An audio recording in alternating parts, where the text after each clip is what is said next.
قرآن عظیم الشان کې الله رب العزت فرمای وتعاونوا على البر والتقوى تاسو یو بل سره د نیکۍ او د تقوا په کارونو کې مدد کوئ ولا تعاونوا على الاثم والعدوان د ګناه او د ظلم په کارونو کې د یو بل مدد مکوئ واتقوا الله الله نه ویریږي ظالمان ما جوړيږي په خپل هم او نه د ظالم سره مدد وکي ان الله شدید العقاب الله رب العزت ډېر سخت عذاب ورکوونکی دی د دې آیات لاندې فقهای کرامو یو داسې اهمه مسله لیکلې ده چې زمونږ د ملک پاکستان اکثریت ادارې په دغه مسله کې ملوث دي الا ماشاءالله بعض ادارې به داسې وي چې د ادارې به وي چې دا په دې مسله کې ملوث نه زمونږ د سکولونو نظام زمونږ د کالجونو نظام هغه داسې دی چې کله یو طالب علم د ادارې د سکول د کالج د اصول خلاف ورزي وکي یا به اجازه ته چوټیانی وکي یا د سکول کار د چوټیانو نه کړي نو د دې دا اصول دي چې بھئی د چوټیانو په وجه باندې د خلاف ورزي په وجه باندې دی معنی مالی جرمانه کېږي 100 روپے 50 روپے 200 روپے بیا چې هغه ته څومره حکمت عملی ښکاری اکمره جرمانه به کېږي دا یو قسم د طالب علم ته سزا ورکړي چې آینده بیا د څه حرکتونه کی دک مالی جرمانه دوی جمع کی نو بیا بکې داسې وی چې محتمم صاحب یا پرنسپل صاحب یا مشر چې کم طبقه ده دک مالی جرمانه په خپل استعمال کې راولي یا د ادارې په چن کارونو کې خرج کړي صدا سے وای چې بھئی دا مون خپل استعمال کې نه راولو بلکې اداره کې چې د ډیسبین ضرورت شي د جارو ضرورت شي د کولر ضرورت شي چې کم سيزونو ضرورت مونږ په اگر وړو خپل استعمال کې نه راولو نو دا یو نظام شروع دی او پرنسپل صاحب حکم کوي خپل ما تحت د چکم اساتذه کرام دي چې کم طلباو خلاف ورزي کړي دا چټیانی کړي دي دا وینه دومره پیسې اصول کې اساتذه کرام خو څنګه د پرنسپل د حکم تابع وي ځکه کو خلاف ورزي کوي او حکم نه مني خو سبب د سکول نه وخینو نه هغه په طالبانو باندې زور وروړي چې وای دومره پیسې به جمع کړي دا یو داسې نظام دی چې 100% د شریعت مطهره خلاف دی دې سره کم بګاړ په طالب علم کې پروت یو ته داغه اصلاح کول غواړي اصلاح نه راځي الټا نور بګاړ راځي قرآن عظیم الشان کې الله فرمایي ولا تعاونوا على الاثم والعدوان په ګناه کار کې په ظلم کې د یو بل مدد مکوي دا ګناه ده پر دې حق داغه د رضا نه بغیر ته اصولیابي کې لګي جبرن داغه نه اصول پیسې وصوله او بیا خپل استعمال کې یا د ادارې په ضرورتو کې خرج کې داغه اجازه ته تشته کو نشته دا حقوق العبادو کې داخله مسله ده داغه رضامندیا د ظلم نشته په جرمانه باندې د چا د ظلم رضامندیا راځي نو مالی جرمانه اغستل جایز نه دی د کشان کو پرنسپل سے خپل ما تحت ته حکم کوي چې راجمه کېته نو اغوی له پکار دي چې د اسلام کلمه ویلې دا چې بای دا شی جایز نه دی مونږ به دې مسله کې ستا اطاعت نشو کولی او کنه ورکه اطاعت کوي مجبور دي نو چې څنګه پرنسپل صاحب د حکم په وجه باندې مجرم ګڼل کېږي د شریعت په نيز د کشان دا استاد هم پکې مجرم دی زمونږه ایمان شرط لاړو د طالبانو په اصلاح کې مونږ صرف دا یو صورت لیدلې چې بای جرمانه ته ټوله کې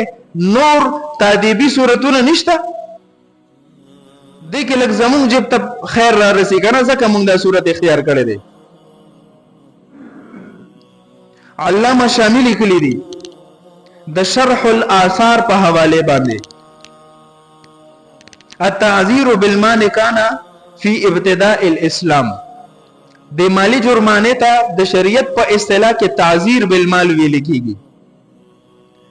په ابتدا د اسلام کې تعذير بالمال یعنی مالی جرمانه اغستل جایز ثم نسخ بیا د تعذير بالمال یعنی د مالی جرمانه اغستل منسوخ شو حکم ختم شو نو اوس حکم دی والحاصل المذهب عدم التعذير بالمال اوس مذهب حنفی دا دی چې مالی جرمانه اغستل جایز نه دی کو هغه تخپل خرج کې راولي کو د ادارې ضرورت په پوره کې او کو د لیټرین په تعمیر کې لګي بعض خلک وایي موږ په د لیټرین کار کوو ګنده پیسې د بګنده ځای کې لګو دا دې ته به حیله سازي وایي هغه اصحاب السبت متعلق قران ویلو چې دې ته مونږ ویلو چې د هفته په ورځ به میان نه نیسي نو الله په ازمایش وکړو د هفته په ورځ به میان ډیر زیاتو نو دوی ویل چې کله نوري ورځ شي دغه دریاب نه مونږ ناله وباسو کورونو ته نو پاره کې به اوبر راځي نو پکې به د میانم راځي او طالب به وتو کو پای کې به اوبو سره میانم قید شو چې کم برال واپس ونه شودلې او چې کله د هفته ورځ تیریږي نو بس بیا به پاغ ورځ شکار کو نو مو خو د هفته ورځ مې نه دي شکار کړي نو په دین به عمل امر شي زموږ مقصد به پوره شي دې ته وی حیله بازی چې کله دینی احکاماتو کې هلي شروع کی نو هغه انجام ځان ته مخه دغه قران بار بار وی فاتبروا یا اول الابصار د عقل خاوندانو د غینا عبرت واخله غینا الله بيزوغان جوړ کړ درې ورځې پورې ذلیل او رسوا ګرځیدل تکلیف کې مبتلا درې ورځې پس په الله نور عذاب را وسو ختم کړل د مقدس مکه هغه قوم ولی شریع احکاماتو کې هیله بازی شروع کی نو دا د ادارې د کامیابی سبب هم نه دی چې ته زببې خپل اصول مضبوط ساتم زب جرمانه ټول کم الکان بچټیان نه کوي دا غلط سوچ دی د ادارې د کامیابی د لپاره به جایز لار روباسه ناجایز لار به نه روباسه نو حکم دا دی چې دا شی خو جایز نه دی مالی جرمانه د طالب نواغستا نو تا باندې لازم دی فرض دی چې دک مالی جرمانه کم چې د اغست د کم طالب نه اک طالب ته واپس کول لازمی دی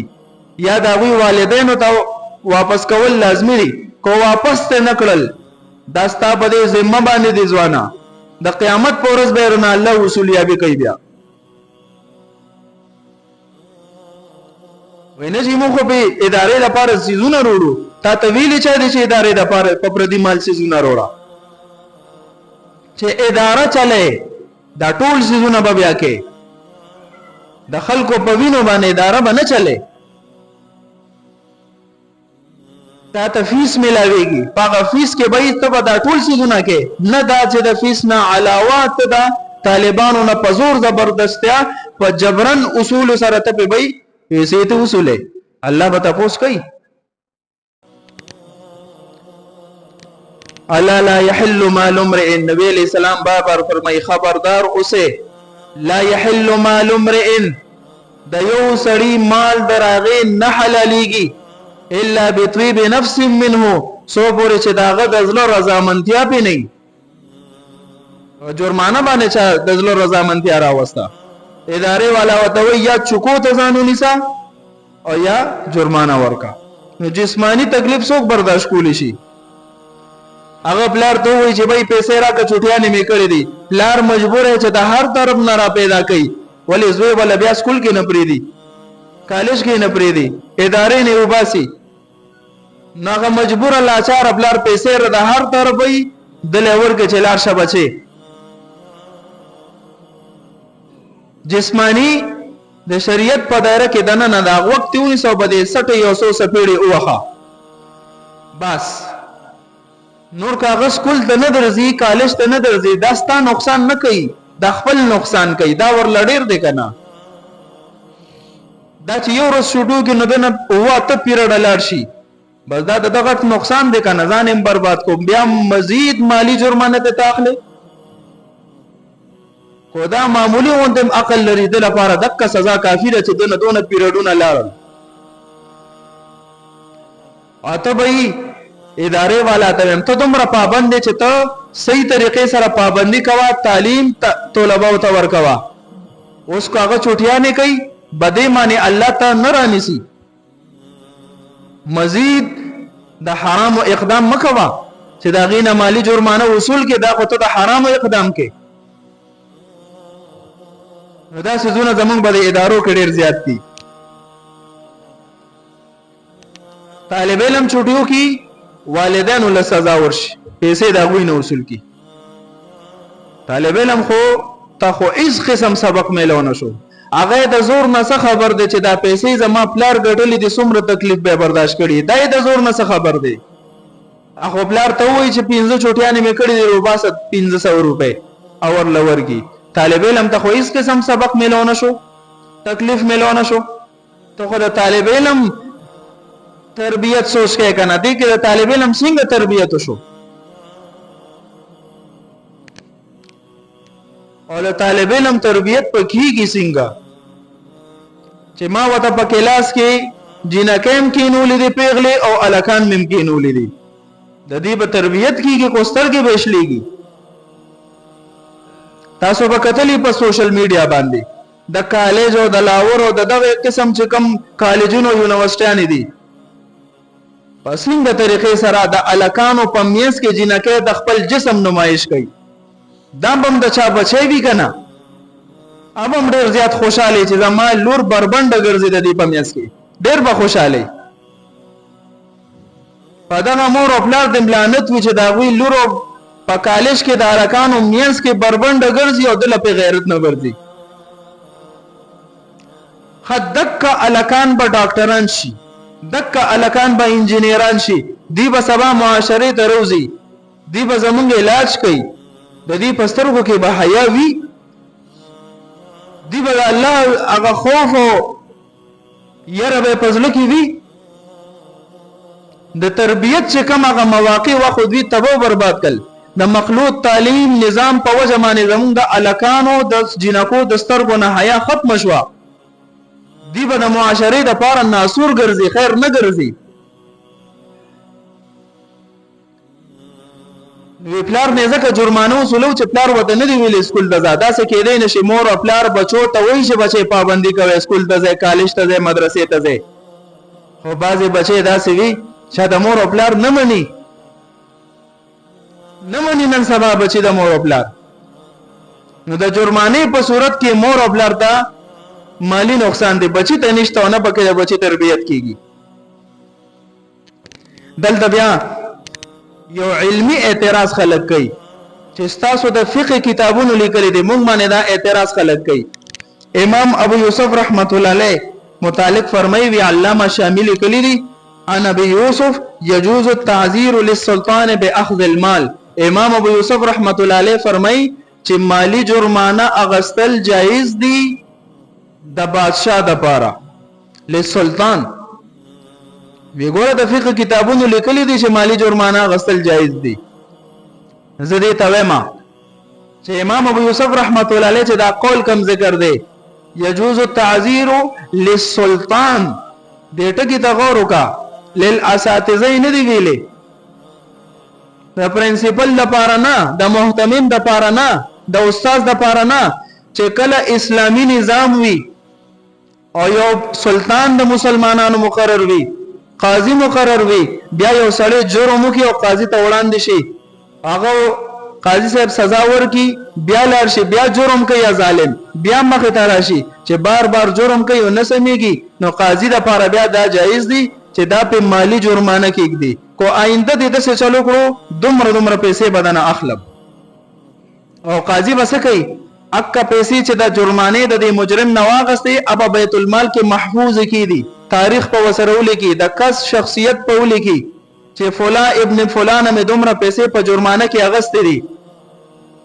خدا سړی واپس صحیح شو توبه وباسه د خپل جرم نه، دله به واپس ورکړي. خپل استعمال کې د بیت المال په استعمال کې نشي راوسته. او کو مایوس شو چې دا خو سړی نه سمېږي، نو اکه پیسې برالی او د عام خلکو د ضرورتو کې به استعمال کی. څوک پکې دا قاضي بکې، سلطان بکې، نه دا چې پرنسپل بکې، نه دا چې محتمم بکې. د دې قول نه اوس دا خلک د جواز صورت روباسه چې بای ګوره مالی جرمانه غستل جایز دي. اخو په خپل فرمای یجوز التعذير للسلطان،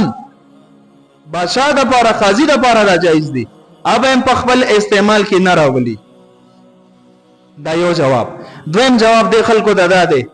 چې دوی امام شامی ذکر کړی دی. امام شامی دا امام ابو یوسف دا قول چې ذکر کړی دی د رد د پاره ذکر کړی دی. په خپل فرمای ان ذلك روايه ضعيفه عن ابي يوسف. امام ابو یوسف نه دا قول نسبت هغه ته کول دا ضعیف دی، درست نه دی. چې درست نشونو بده باندې ورو څنګه عمل کې. دریم جواب دا دی ما در سره او منل چې دا روایت صحیح دی، تا سره مې او منل. علامه شامی فرمایي ولا يفتى بهذا. د امام ابو یوسف رحمه الله په دغه جوازي قول باندې به فتوا نه ورکول کېږي، بده باندې به عمل نه کېږي. ولی لما فيه من تسليط الظلمه على اخذ مال الناس ويأكلونه. هر سړی د سینې چې د الله د یریږي او د خپل قبر مخې ته نیولي، د ظالمان هم شته چې معمولی د طالب علم غلطي به ګوري او 100 روپے جرمانه روباسه. په دې طریقه باندې بس ظالمان مقرر شي، د خلکو مالونه په ناجایز طریقې سره راکاږي او خربا کو به دې قول له عمل او کو فتوا دې په ورکا. هر سړی خدای الله نه یریږي کنه. ډېر خلک دسي چې داغه منشور دی چې پر دې مال بسنګ اخلم. فتاوا بزازیه کې دغه د امام ابو یوسف رحمت الله علیه د قول وضاحت کړی دی. امام ابو یوسف صاحب چې د جواز فتوا ورکړی ده د دې معنی دا ده امساک شیء من ماله عنه مدتا لينزجر. پرنسپل سے بده سے چلو کی چې کم طالب علم به اصولي وکړه چټیانه وکړي نو دا اغه نه به واخلي مالی جرمانه، دا غنوم بولکی تاریخ بولکی چې دغه جرم په وجه ما دنه جرمانه اغسته ده، دا بزان سره محفوظ کړي. د کال په اخره کې به دا کټوله جرمانه چې دی الک نه سوم وصول کړي دا به ته واپس کړي. دا دې لپاره اغسته چې دکی دا خباست تیوز چې چټیانه نه کوي، چې تعلیمي سلسله جاری ساتي. بس هغه ته وته اوس ولا واپس ورکا. پات شو دا چې دا خپل استعمال کې راولي، یا په ته ډسبین روړي یا په جارو روړي، پر دې حق باندې څنګه جارو روړي. هغه جارو په قبر کې جارو کې یاد ساته کوي، دا ظلم مکوا. امام ابو یوسف رحمت الله علیه قول دک مقصد دی